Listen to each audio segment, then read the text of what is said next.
Hi, Avi. How are you? Doing well, Neha. Thank you. Thank you for having me. Thank you for doing this. Thank you for having me here also. So I'll just ask the first question basically. So it is the most common question that we have with all our British colleagues. So how is the weather in UK right now?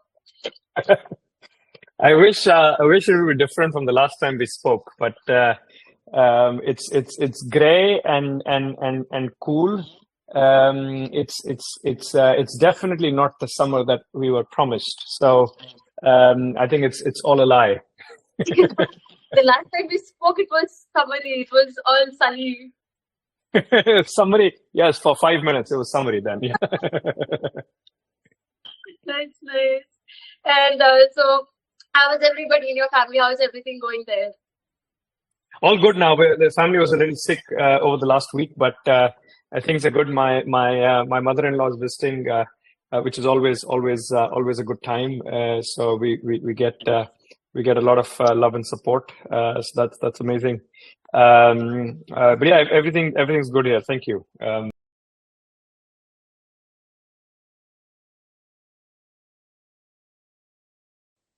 For this interview today, we have you here, and we are very much excited to hear about the story of TERN's genesis and your personal experiences of living as an expat in Japan, Singapore, Germany, and now the UK. So now moving on to the questions. My first question to you would be, what sparked your vision for founding TERN, and what drove you to pursue it? So if you could tell us a little bit about the story behind the idea of TERN. Sure. Um, Look, I had no intention of honestly of starting another company. That was not my intention at all, and unfortunately for my wife, who kind of keeps bearing with me, while I obsessively compulsively keep building companies, I ended up building another one, right? Or building one that I think is the one that I can spend the rest of my life on. But I've been part of building a couple of major tech companies in the past. Have been lucky enough to be in the early team at Cars 24, building out that business from nothing to the behemoth that it is today. Played a small role in seeing that hyper growth journey. Similarly, built another company of my own back in the UK, called IMO, which was focused on real estate in a very similar way, C2B2B model. But I think, and that obviously also sort of, we kind of manage over $1.5 billion, has been doing quite well. But I guess my point on TERN was, I was actually exploring setting up a VC fund and an early stage VC fund, post my IMO journey. And what happened is that I think I discovered or encountered a problem I couldn't ignore. It was too big, and too in my face, to look the other way. One of the situations that happened is unfortunately, had one of my colleagues in IMO at real estate company that she lost her life to cancer, which was very unfortunate, but she was just 32 years old, an incredibly smart lawyer. And I think the single biggest reason why that happened is this happened after she was cancer free. So going through chemo for 5 months for blood cancer, leukemia, ended up not surviving because of the post operative care, right, at home or in the hospital was just not available. There's not enough people, not enough staff available to take care of her. And that was the one big reason why we lost her after we thought she had fought it. And on the flip side, I started meeting a lot of individuals that had gotten caught in this international web of global recruitment, and people, including my own nanny here in London, this incredibly smart nurse from India, who had worked in operating theaters with top surgeons in India, and she's working as a nanny, which is of course we're very thankful for, but that is not aligned with her actual intellectual sort of capital or intellectual ability, right? And I think I found many such people. I found like doctors in Berlin, a doctor in Berlin driving a taxi. I met another lawyer in Abu Dhabi working in the reception. So I found this big dislocation between the intellectual capital and the workforce contribution, mainly for foreign, migrants, right? People coming from other countries. And I think combined with that supply side problem of this huge aspiration, right? Markets like India, especially India, having such a huge aspiration to go abroad and sort of improve their financial position and sort of experience a different career and so on, and at the same time and getting caught with all these sort of immigration scams and agents, people losing almost 30 to 50 lakh rupees honestly on some of these scams, including my nanny. She lost almost 40 lakh rupees. And on the flip side, you see the healthcare systems in markets like UK, like Germany, where people are really, really struggling to get help. And just the workforce doesn't exist. So it was a very obvious problem in hindsight to solve. And what we've done is we've built a two-sided marketplace, similar to Cars24, let's say for cars, or Imo for real estate. This is for human capital, where you have talent on one side that is really looking for these global opportunities from markets like India, where there's a huge also oversupply of youth at this point in time, and plugging or bridging the gap between those employees. Instead of them going through 7 steps or 7 layers of people, you basically just connect them directly to the employers on this side. So again, a C2B2B model is what we've been working on. TERN, as from a company name point of view, it's named after the Arctic tern, right? So the Arctic tern is the bird that flies the maximum distance every year to migrate, 65,000 kilometers. So that's sort of where the name comes from. It's a story that, at least I like to say, it's a story of personal struggle. It's a story of a borderless world. It's a story of taking flight, right?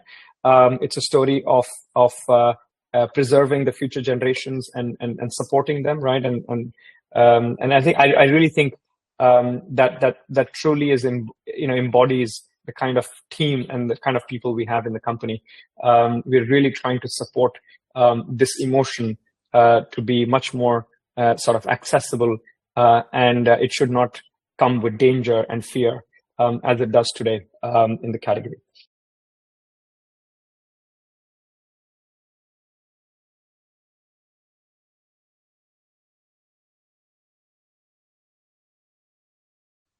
Since you spoke about Cars24 and Imo, you've built those startups, and Cars24 was auto tech, was in the auto tech industry, and Imo was in the prop tech industry. So how do you think TERN can change the global recruitment system using tech? And if I say specifically for people from India? Yeah, 100%. Look, I think this is where it is so exciting, the opportunity in front of us. Because if you think about the problem, right, the problem is there are 3 large issues in the way that global recruitment happens. It's a very fragmented category. There's lots of disorganized players.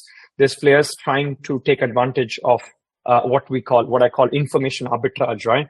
So because somebody has access to some information and other people have access to other information, if you, as the broker, right, try to, you can easily take advantage of both sides by just not sharing the information, right? So the one biggest issue in the category is information is not symmetric, right? Different people have different levels of information. That's why people get taken advantage of, right? Financially, physically, emotionally, and so on. So that's the one issue, is information arbitrage. The second issue is it's a complex process, right? It is not easy for somebody to apply for a job in, from, let's say, from a rural part of Kerala, right, near Kochi, to a job in, let's say, Germany, right, in Munich, right? Where do you even begin, right? So because the process is so complex, and then apart getting the job, figuring out the language qualifications before that, figuring out the technical qualifications before that, getting the visa documentation, arriving there, living your life there. It's just, there's 70 to 80 steps between the first time somebody thinks about it and then somebody shows up to actually work there. So the complexity of the process, right, is another big issue in the category. The third big issue that you find, or we find, is because of a lot of this, there's a lack of trust, right?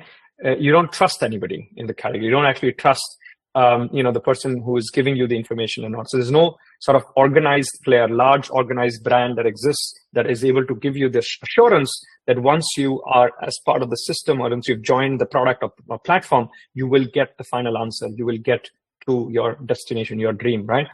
So those are those three large, and of course, because that is the pricing and so on is quite high, and it costs a lot of money for both the employee and the employer, and blah, blah, blah. It's a lot of very inefficient category.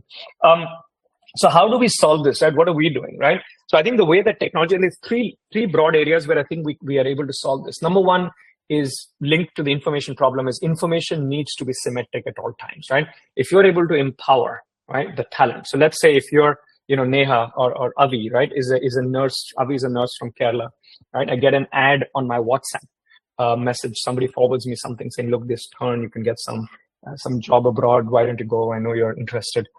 So I click on the message.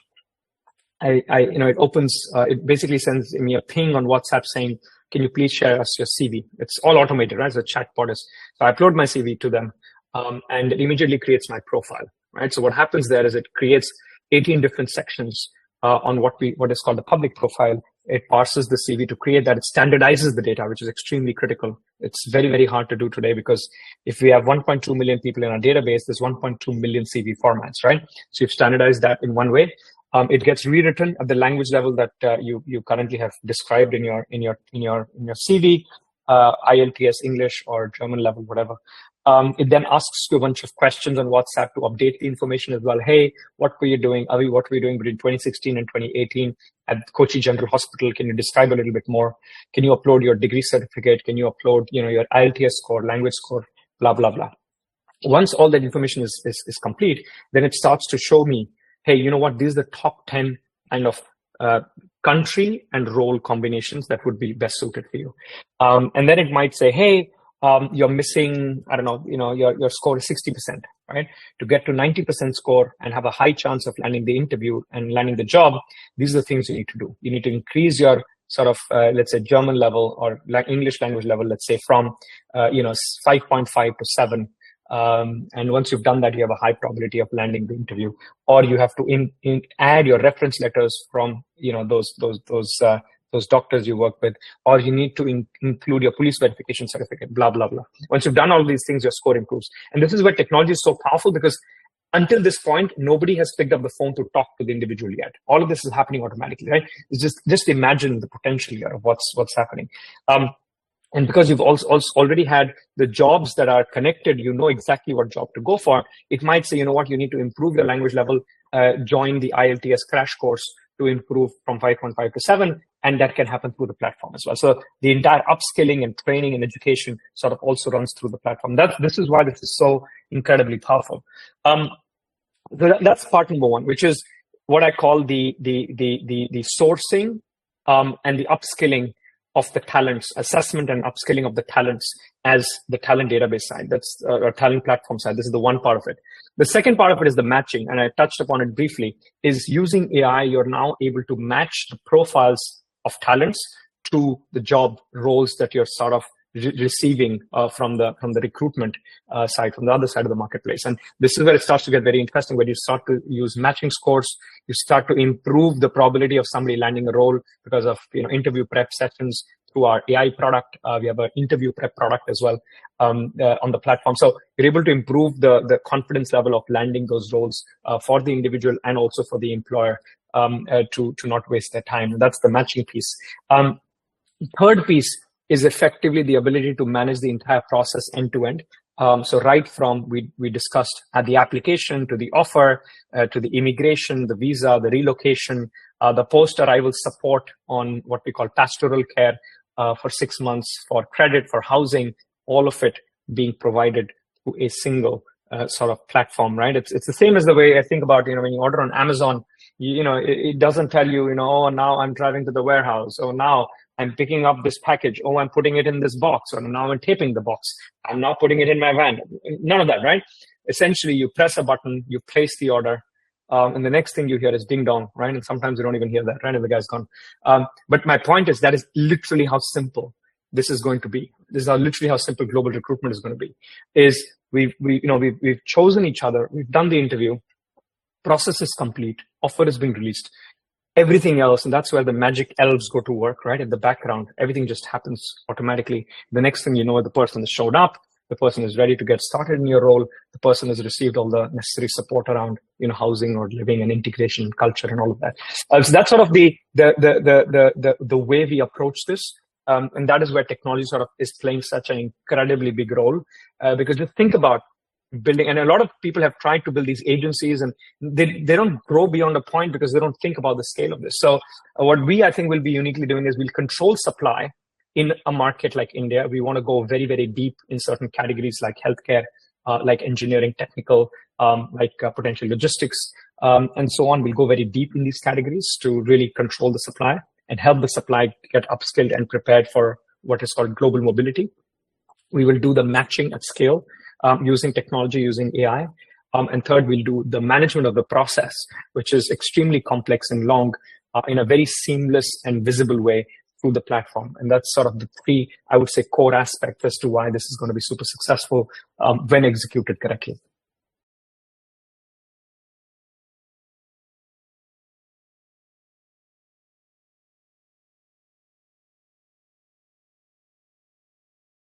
So you've lived in London for 5 years, and I think with 2 little kids, you must be visiting the doctor's chambers quite frequently. So what has been your personal experience, and did that add your decision to start TERN or specifically healthcare? Yeah. So my wife has grown up in Germany.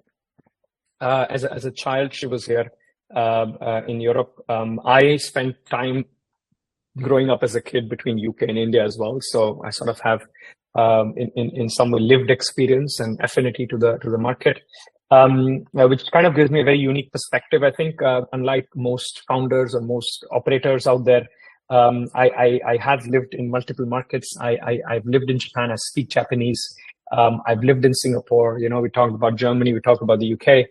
I've worked in China, right? So I've done a lot of these markets, which at the same time, at the core, you can't take the desi out of me, right? So I'm still Indian. I'm still, in every shape or form I understand, and in the pulse of the country, I know the aspirations of the youth and so on. So I think I'm in a unique position, or I have been together with Chris, my co-founder. We're sort of in a unique position where we are able to understand and appreciate both sides really well.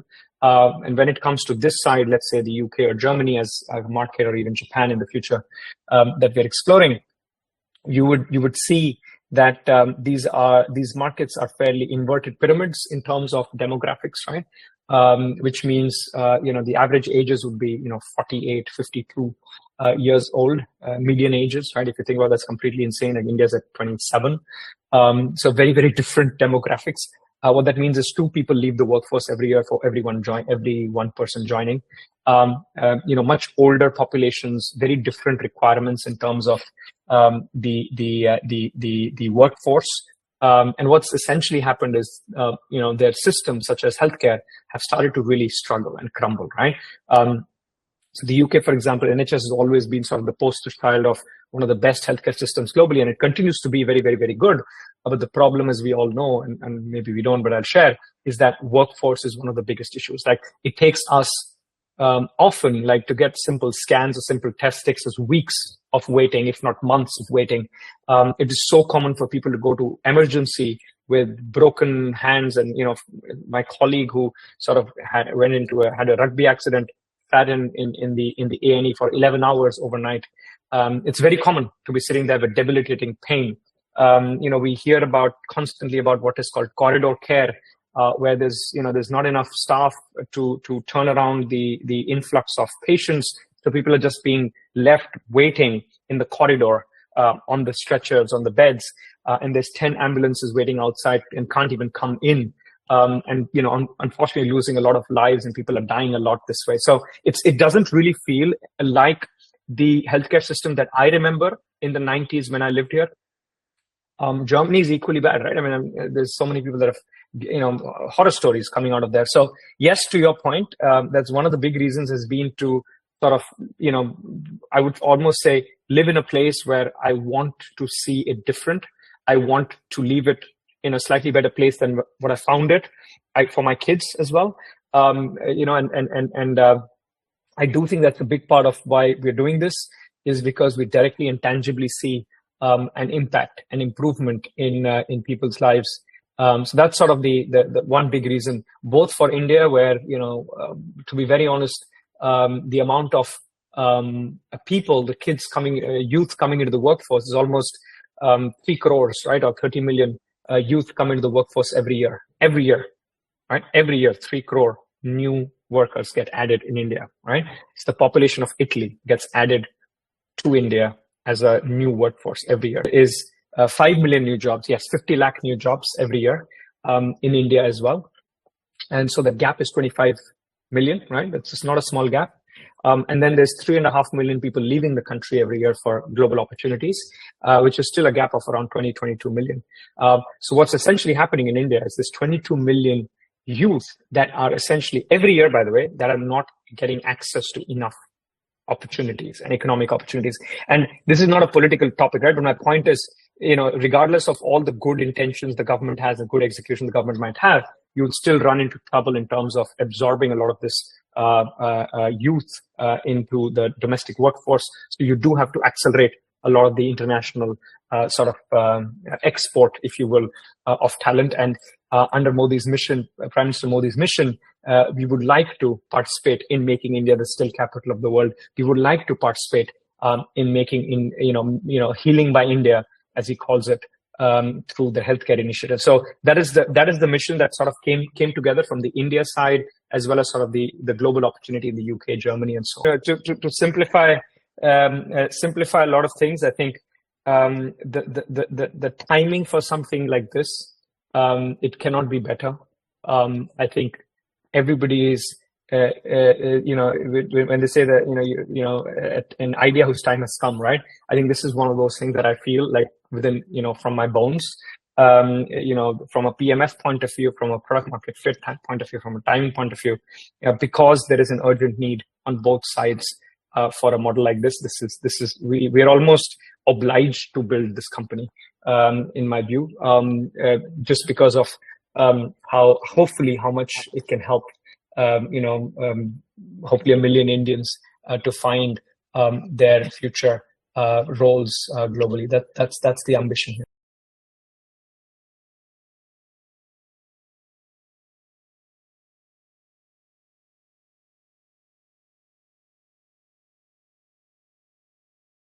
On this topic. So TERN is also starting to invest in upskilling and training for the candidates. So what do you think is it is important, and what do you think is lacking in the current training options that the candidates actually have in India? Okay, no, great question. That's extremely important question. So, look, India obviously has, we've been talking about it, what we call demographic dividends, right? So we have a very productive or available to be productive workforce, right? So there's a lot of youth in India, the average age being 27, 28. And that means that there is an unprecedented, right, once in a lifetime opportunity, once in a country's lifetime opportunity to do this correctly, right? Is to upskill or skill rather the talents correctly. Now, unfortunately, the gap between the excellent education options within the same stream, let's say engineering or healthcare, the gap is too big, right? Still, you have there'll be colleges in certain parts of the country that are set up because there was some extra cash available for some very rich individual, and they're not really that interested in imparting high quality education. And there'll be others which, places like AIIMS and IITs and IITs and so on, Delhi colleges where the education is the primary objective, right? Is to create world-class sort of, qualified talent. And I just think That gap right now has been too big, and that gap is narrowing. So the good thing is there's a lot of effort going by the government to improve that. Having said that, so that's one part of it, is the gap in the quality of output coming from different institutes. The second challenge, especially around global mobility, is that the curriculum between, let's say, a country like India or let's say a country like Germany is still different. Right? It's vastly different.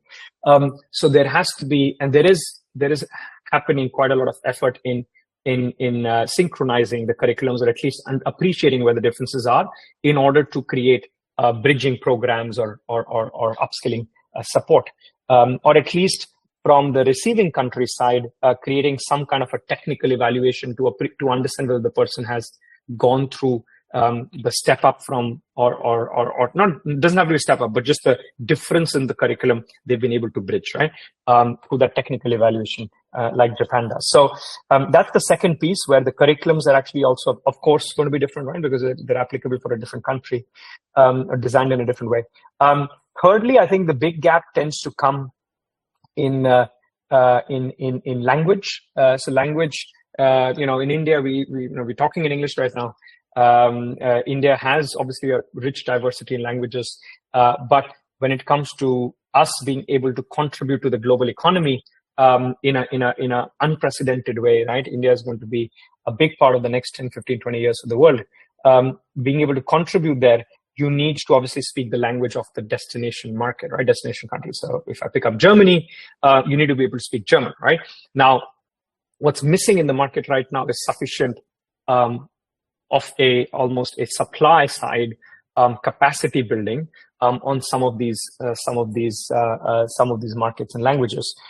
In English, of course, there's a lot of countries that speak English. So markets like UK, US, Canada, Australia can get benefited from the Commonwealth, can get benefited from India, from Philippines, from Africa, several countries that speak English. But for a market like Germany, you don't have that. There's no natural market that speaks German, apart from, let's say, Austria, Germany, and Switzerland, which are pretty much in the same boat. They all need talent. So I think that's one of the big requirements is to build the capacity around language upskilling and training, not just for English, but for languages like German and Japanese and Italian and so on. So that's the third area of upskilling that is definitely a gap, and that's an area where we are focused on solving. And the last thing I think is almost the soft skill side of things, right? So I'll give you an example of a category like care, or old age care.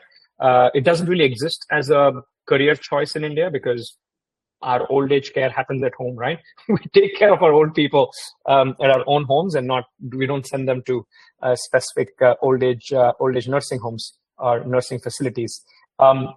Whereas in a lot of the markets like UK, Germany, Japan, and so on, all across Europe and Australia, Canada, you basically have these nursing facilities where the elderly sort of live together in community living, and there you require professionals to be able to take care of them, right? These are care workers or carers, as they're called.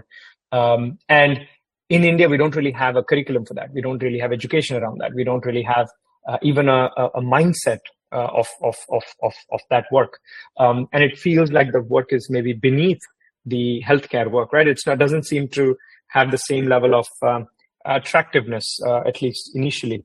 And I think us being able to provide that bridge and being able to train people on what it means to be a care worker, how rewarding it can be as a career, how what are the kind of skills you might require, soft skills and hard skills, and being able to provide them certification around it so that they can actually get recognized in the destination country. That's again an area where there's no fault of the curriculum, there's no fault of the it's not a language problem. It's essentially just a career that does not exist.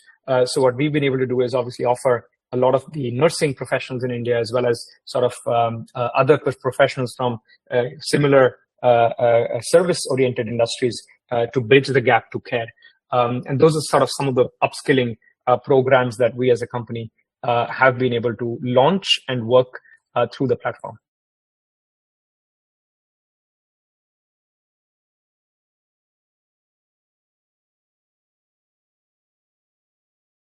for this interview, I would like to end it on a very light note.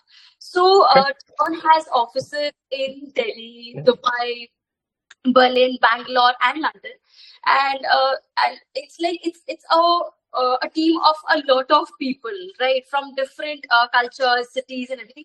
How do you manage to do it all together? Like, how do you do it in sitting in London and you manage everybody there? Yeah, no, of course. Look, I genuinely think the one bright spot after from COVID has been the ability for us to work through video wherever you're sitting in the world, to be able to build connections and relationships and conversation, and do it in a much more almost much more democratic fashion as well, being able to do this no matter where you are, in which team and which role, and which country, and it doesn't really matter anymore, even what time zone, right? And I think that's one, if I can call, a very, very, very small but important advantage after COVID, that one shift the world has taken, and I don't think the world is going back, right? So that's the one way for us to do it. I think the other thing I find, and I know you wanted to keep this live, so I'll play along. I genuinely think treating people like adults, and I know it sounds very basic, but in a company, if you treat people like adults and not like kids, it's a very different mindset and a very different culture to build. I think it creates a lot of empowerment, a lot of sort of personal responsibility. People take a lot more ownership and accountability of the end results, and I think that's so key to do. Don't hire babies, basically, right? That's my point. Is you hire people that are incredibly smart adults like you, people that can take things and run with it themselves and operate like solopreneurs, right, or entrepreneurs by themselves. I think that's been the second big part of this. I think third has I actually genuinely believe that a company with a bigger purpose, which people can align behind and really resonate with, it removes a lot of the problems, the smaller problems along the way. Communication, that obviously tends to be, and that's, I guess, the fourth point, but communication and team building and sort of decision making and silos, and a lot of those things sort of become much better once everybody, at the end of the day, come back and say, look, you know what, we're doing this for the greater purpose. We're doing this for this individual. The emotional payoff when you see tears in the eyes of the person and their parents when they've landed the job in Germany, and that they're going in a month, and how much they'll be able to sort of support their family once they're there through their health issues. Like, nothing will compare, like nothing actually compares to that emotion and that feeling. So I think a lot of the smaller problems that might be coming because of the way we're set up can get dissolved, to be honest. And I think that's sort of the third point, is the purpose, and having a larger purpose like this, I think, does help in making it work. And the last thing, I think, has been communication. I think one thing which I have been very intentional of is over communication, and at least trying to be as transparent as possible. And that's something you'll see at TERN in all shapes or form, whether it's the all hands, whether it's the written communication, whether it's the way that each team talks to each other. There's a lot of transparency in the way we talk. There's a lot of almost equality nobody's really senior, right? Or at least that's not really the way it's supposed to be set up. It really is a lot to do with trying to treat people like adults. It's trying to communicate to them with as much transparency as we can, so that when they're acting in their own roles and taking their own decisions, they do that with the right information, or they do that with the big picture in mind, rather than just the specific task in front of them. I think that is the other big risk that you carry with a very global setup like we are, which is almost truly a remote setup in most shape or form, but a bit hybrid in some parts because the team wanted it, not because I wanted it. I'm happy for the entire company to be remote, to be honest. And we'll get there. We'll genuinely be building a completely 21st century post-COVID era, post-AI era company with all the communication tools that allow us to keep moving at the incredible pace we're moving. So yeah, I'm pretty excited. I think we've barely scratched the surface on how we're going to work over the next years and months and years, but the starting point I'm pretty happy about. On that note, I would like to end this interview and thank you. Right. Thank you.